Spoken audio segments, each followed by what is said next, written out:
l'overtime. De l'apéro. Des playoffs, bien sûr, des playoffs.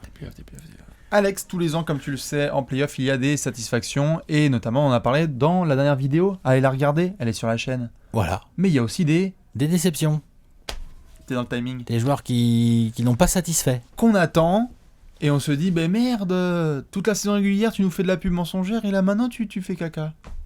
Ouais. Il y en a tous les ans. C'est comme ça. Il y en a qui n'ont pas fait de pub mensongère pendant la saison, puis c'est toujours, et c'est toujours autant la même caca. Merde pendant les Voilà, playoffs, on va en parler. On s'installe juste tranquillement, bien évidemment, juste pour parler de ces déceptions. Alors, on a fait toutes les satisfactions avec 2 parties, les équipes et aussi les joueurs. Alex, tu nous as fait ton petit travail. Quelle équipe un petit peu t'a déçu là sur cette première, pas de conclusion hâtive, mais équipe qui t'a vraiment déçu? Ouais, il y en a une évidente. Hein. Après, je pense que je vais pas être le seul. Là. Ah, Boston? Non. Non, Boston, bon, vas-y. Je pourrais les mettre en mention honorable. Mais non, c'est les Raptors.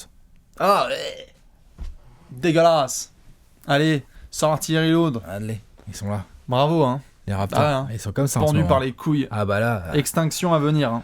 Donc, les Raptors, par où commencer? Premier match, tu démarres tes playoffs à la maison. Hein, t'as l'avantage du terrain parce que t'as quand même gagné 51 matchs en saison régulière. Autorité au top. Autorité de CM2, de Midinet. CM2. Ouais, voilà, ça, de Majorette, de CM2, c'est bien, ouais, voilà, c'est ça. Ouais, autorité de délégué de classe en CM1, je dirais, un truc comme ça, quoi. Façon Jacob Loettel. Tu te fais outplay dans tous les secteurs du jeu. Par une équipe plus jeune. Par une équipe plus jeune, certes qui a du répondant athlétique, mais enfin avec tellement moins d'expérience, un effectif quand même moins profond. Tu vas faire la finale de conférence l'année dernière, tu joues. T'as gagné 51 victoires, toi t'as fait une saison régulière avec un DeMar DeRozan absolument énorme toute la saison. Là, l'effectif est complet. Là DeMar DeRozan, il s'est transformé en... DeMar DeRozan, mais de 2013 en fait. Voilà, c'est ça. Kyle Lowry... c'est les montagnes russes comme d'hab, hein, Kyle Lowry. On les connaît, ces Raptors. Il a fait un bon match, ils ont arraché le match 2, mais ils auraient pu le perdre. Ah, il peut y avoir 3-0. Et après, ils se pointent au 3e match à Milwaukee. Et alors là, donc, je comprends pas, en fait. Oui, genre, donc tu en perds déjà un chez toi. Tu gagnes le 2e, donc tu te remets un peu dans le flow. Ric-rac. Tu débarques à Milwaukee. C'est quoi ton objectif? C'est de prendre 2 branlées là-bas ou quoi? Comment ça marche? Ils vont jouer probablement dur le 4 parce que sinon ça va être un petit peu tendu. Hein. Si joue pas dur le match 4, là, attention. Ouais. Donc oui, non, c'est ma déception. C'est mal coaché. Dwayne Casey, là, c'est mal coaché. Mais tous les ans, on s'en rend compte en playoff. Jonas Valanciunas, il voit 3-4 ballons au poste bas dans le premier quart et puis après c'est bon. Après c'est vas-y s'il te plaît, fais les poubelles s'il te plaît. C'est ridicule. C'est ta plus grosse déception. Il y a que de l'ISO, il y a peu de mouvement de balle. La défense c'est pas ouf. DeMar Carroll, est-ce qu'on parle de Kyle Lowry et DeMar DeRozan, mais enfin DeMar Carroll. Non, là, il doit tourner à 4 points de moyenne, là, ou 5 points depuis le début des playoffs. Alors, il a pas beaucoup de tirs à sa décharge. Le point vaut 1 million. Voilà, à sa décharge, faut reconnaître que il n'est pas souvent bien servi dans de bonnes conditions. C'est pas facile de... Je suis d'accord, mais en défense, je le trouve pas terrible. Ah bah non. Middleton, parce qu'il défend Middleton quand même principalement, il défend un peu de Giannis, mais il défend aussi beaucoup Middleton. Middleton, des fois, ça fait plaisir. Middleton, pour l'instant, sur ce début de playoff, Middleton le défonce. Il n'y a pas de match-up. Hein, on est d'accord. Il n'y a pas de match-up, il a gagné. Non, vraiment, les Raptors, grosse déception dans le jeu, dans l'intensité, dans la mentalité, dans tout. En fait, je n'arrive pas à trouver un point positif de ce début de playoff des Raptors. Je n'y arrive pas. Ouais, Ibaka. Qui en a un contrat peut peut-être se sentir bien à Toronto. Ibaka, allez. Mais c'est vraiment ratant. C'est fond de tiroir, comme on dit. C'est dégueulasse, tout à fait. Voilà. Donc t'as quoi, toi? Eh ben, pendant que j'annonce le mien, n'hésitez pas à aussi balancer les vôtres, les équipes qui vous ont déçus, parce qu'il y a plein de monde qui veut parler, notamment de Boston qui a fait du sale sur ce début. Il y en a qui ont été déçus, bien en Portland. Oui. Mais bon, voilà, c'est comme ça par les Clippers Portland, aussi qui se sont bien. Ceux qui ont été déçus par Portland, c'est qu'ils n'ont pas regardé la saison régulière. Non, c'est sûr. Alors, mon équipe, j'attendais pas non plus des monts et merveilles. Indiana, j'attendais pas que les mecs sortent les Cavs. Ok. C'est Indiana ta déception? C'est Indiana. Je vais te dire pourquoi. Parce qu'en fait, sur la série, Indiana, bon, ok. Tu sais quoi, ils vont perdre quoi? 4-0, 4-1. Voilà, ça va être... 4-1, ça sera bien. 4-1, ce serait déjà très bien. S'ils arrivent à prendre le Game 4 là, à la maison, on va voir. Mais en fait, c'est surtout sur la perspective à venir. Avec une série pareille, premièrement, je suis pas sûr déjà que Jeff Teague re-signe. Je suis pas sûr que là, si t'es Paul George et que t'es en train de déjeuner, tu sais, en plein mois de juillet là, avec la famille et qu'ils font t'as réfléchi pour la suite? Parce que là, mon pote, pour gagner une bague, Je sais pas si t'as remarqué, mais Indiana, c'est pas trop le délire. Je trouve que Indiana, en fait, est en train de réaliser là une série qui peut te faire perdre. Enfin, on peut se retrouver là dans un an. J'ai pas envie de mettre carte sur table, Alex, mais tu peux te retrouver dans un an avec Monta Ellis, Thaddeus Young et Miles Turner en corps de ton équipe, quoi. Et Glenn Robinson. Ce qui peut être extrêmement chaud, tu te rends compte, avec toute la hype qu'on pouvait avoir en début de saison cet été, parce qu'il y avait quand même du recrutement. On pouvait ne pas être d'accord sur je sais, sur l'efficacité de l'équipe. Je kiffe pas du tout le travail de Larry Bird. Tout à fait, mais tu l'avais annoncé, mais il y avait quand même une hype qui était là, parce que t'avais l'impression quand même que Paul George était entouré de joueurs qui étaient confirmés. T'avais des joueurs vétérans un petit peu, donc je suis déçu en fait parce que la série, quel que soit le résultat, en fait c'est la manière. Quand tu te fais rattraper la 25 points d'avance à la mi-temps, il est brené énorme, mais c'est pas normal. C'est un signe que ton équipe est juste, elle n'est pas faite pour continuer, donc je pense que malheureusement c'est typiquement le genre de série que Paul George ne peut pas oublier. Tu nous mentionnes le coaching de Nate McMillan ou pas quand même, non, parce qu'il y en a pas.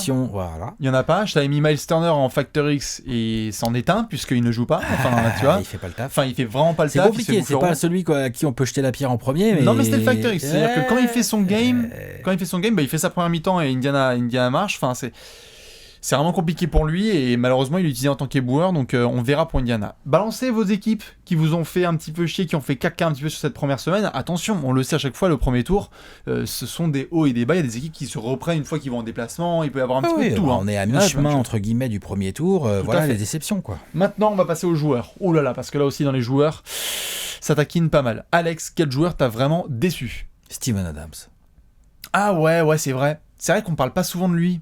Parce que l'année dernière, il nous avait grave séduit contre San Antonio, et là, dans une série pareil, il est censé... Enfin, vas-y, je te laisse. Attends, mais... Déboule le caca. Il est sérieux, Steven Adams ? Donc, Steven Adams, il est en train de se faire déboîter par Clint Capella et Néné. Franchement, prolongé, non ? s'il y a bien une match-up sur laquelle je m'attendais pas à ce que le Thunder se fasse déboîter, c'est bien le poste de pivot. Bien sûr, ça, c'était annoncé. Clairement, quoi. Ouais. Pour moi, Steven Adams, il doit tourner en double-double sur cette série. Mais pas, et je lui dememande pas de mettre 25 points, mais 12 points, 10 rebonds. Bien sûr. Et il doit faire un peu peur. Et même ses écrans, ils sont mal posés. Il est jamais dans le flow. Il est toujours en retard. Il boxe pas au rebond. Il est un peu bourré. Boxe pas au rebond. Clint Capella, il fait quoi ? Il fait 200 kilos de moins que Steven Adams. Ah ouais, non, mais sérieux. Il le boxe pas au rebond. Clint Capella, au rebond, il fait du mal. Et Néné, quoi. Protection d'Arsoir. Néné, à côté de Steven Adams, t'as l'impression que c'est Amaris Stoudemire. Ah non, mais c'est... Amaris Stoudemire dans son prime. Hein. Tu voulais le placer. Non, mais sérieux. Je sais que je voulais le placer. Néné, il le bouffe vraiment sur la série. Ouais, et ça, c'est pas normal. Ça manque. Normalement, c'est un joueur dur au mal. En plus, Steven Adams, là, bah non. Il impose pas son côté physique. Il amène pas ce côté méchant, ce côté physique. Il fait pas peur à Houston du tout. J'avoue. Alors sur les pick and roll.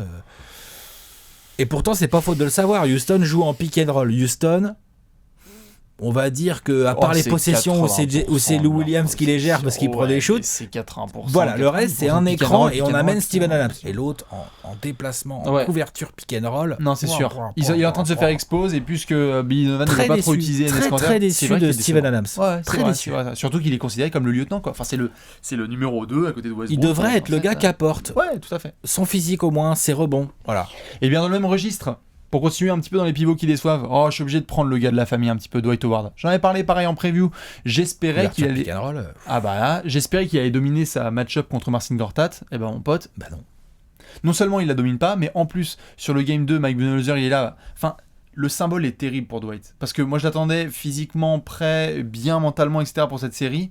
Le game 1, Atlanta le perd et il joue un temps de jeu à peu près correct. Le game 2, moins il joue, plus Atlanta est dans le match. Tu te retrouves donc dans une situation où Mike Muscala, que j'adore, est obligé de jouer davantage que Dwight Howard parce que tu peux plus écarter Marcin Gortat, parce que tu peux plus apporter de verticalité.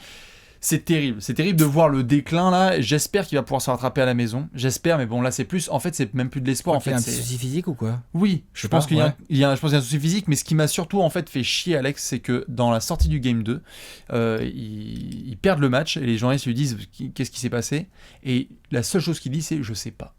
Et je trouve ça dommage qu'un joueur de cet âge-là, de cette expérience, qui soit capable de répéter 4 fois aux journalistes je ne sais pas, tu dis pas ça. Non. Tu dis pas je sais pas. Tu dis on s'est bien battu, il y avait des match-ups qui étaient favorables pour Mike Muscala, il a fait son match, etc. Il défend pas les coéquipiers. Je trouve que Dwight là, il est borderline, et franchement, t'as vu les matchs comme moi, Dwight, il fait la moitié de sa série.